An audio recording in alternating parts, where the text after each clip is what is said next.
हो, जिल्ह्यातल्या 6 ते 7 तालुक्यामध्ये अनेक ठिकाणी बियाणे उगवले नाही. नेमकी काय मागणी आहे? हे लक्षात घ्या, शेतकऱ्यांचं शुद्ध बियाणं हे स्वप्न असते आणि हे बोगस बियाणं शेतकऱ्याचं मरण असते. या भूमिकेमध्ये आजचा आमच्या अमरावती जिल्ह्याचा संबंध महाराष्ट्राचा शेतकरी आता या अवस्था वाईट झाली आहे. आणि अमरावती जिल्ह्यामध्ये कमीत कमी आजच्या घडीला जी 60 ते 70% पेरणी झाली, त्यामध्ये जे सोयाबीनची पेरणी झाली 100%मध्ये, त्या सोयाबीनमध्ये जवळपास 50% सोयाबीनचं बियाणं वेगळ्या कंपनीचं, हुतुतू असो, बाफना असो, ग्रीन गोल्ड असो, दप्तरी असो, कित्येक बियाणं पूर्णपणे बोगस निघालं. शेतकऱ्यांची 10, 15, 20 एकराची मोड आली आहे.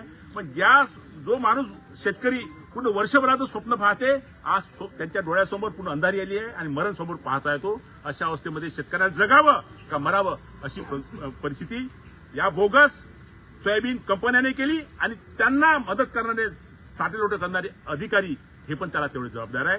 म्हणून आज आम्ही सर्व युवा स्वाभिमान पार्टीच्या नेतृत्वामध्ये, आमचे नेतृत्व सन्माननीय रविभाऊ राणा आमदार यांच्या मार्गदर्शनामध्ये आज आम्ही विभागीय कृषी सहसंचालक विचारायला आलाय की आमच्या जो शेतकरी, ज्या शेतकऱ्याला मोड आली आहे त्या शेतकऱ्याला बियाणं तर मिळालंच पाहिजे, पण बियाण्याचा जो खर्च आहे, पेराचा खर्च, आज पिकाकरीनं पेरणी करतो 1000 रुपये पिकाकडे रोज द्यावं लागते, 500 रुपये बाईची मजुरी आहे, ट्रॅक्टरचा खर्च आहे. आणि विषय म्हणजे जे त्याने 15 दिवसाआधी मृग नक्षात पेरणी करतो ते पेरणं लांब झालं तर यावेळेस घटून जातो. ज्याला एकरी 10, 12, 15 क्विंटल सोयाबीनचं स्वप्न पाहणारा शेतकरी, त्याने जर उशिरा पेरणी केली तो 4 किंवा 3 क्विंटल एकरी येतो. अशा अवस्थेमध्ये शेतकऱ्यांना काय करावं हा विचारायला आम्ही आज युवा स्वाभिमान पार्टीच्या वतीनं सर्व सोयाबीन उत्पादक शेतकऱ्यांचं निवेदन घ्यायला आम्ही आलेलो आहोत. जर या अधिकाऱ्यांनी जर आमचं म्हणणं जर ऐकलं तर ठीक, जर नाही ऐकलं तर आम्ही सर्व शेतकरी अमरावती जिल्ह्यातले कायदा हातात घेऊ.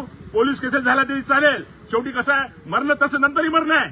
पण जर आमच्या शेतकरी हिताची जर आंदोलन करून गेलं तर आम्हाला त्याची काही पर्वा नाही. म्हणून आज आम्ही स्वाभिमानाने युवा स्वाभिमान पार्टीच्या वतीने आज या अधिकाऱ्यांना विचारायला आलो आहे की शेतकऱ्यांना नुकसान भरपाई मिळालीच पाहिजे, बियाण्याचा खर्च मिळालाच पाहिजे, पेरणीचा खर्च मिळालाच पाहिजे आणि 3 पट खर्च, म्हणजे एकरी जर 10 क्विंटल सोयाबीन होत असेल तर त्याला एकरी 10 क्विंटलचे पैसे त्या शेतकऱ्या दारापर्यंत पोहोचले पाहिजे, ही आमची मुख्य मागणी आहे. बाफना आणि बुस्टर कंपनीचं मागच्या वर्षी बियाणं बोगस निघालं होतं. सरकारचं यावर अंकुश नाही या कंपन्यांवर? सरकारचं या संदर्भात अंकुश आहे, परंतु मधली जे फळी आहे, मधले म्हणजे विविध कंपन्या आणि भ्रष्ट कृषी अधिकारी यांचा साठवण्यामुळे त्यांना अभय मिळाला जाते आणि त्या अभयामुळे शेतकऱ्याचं मरण होते.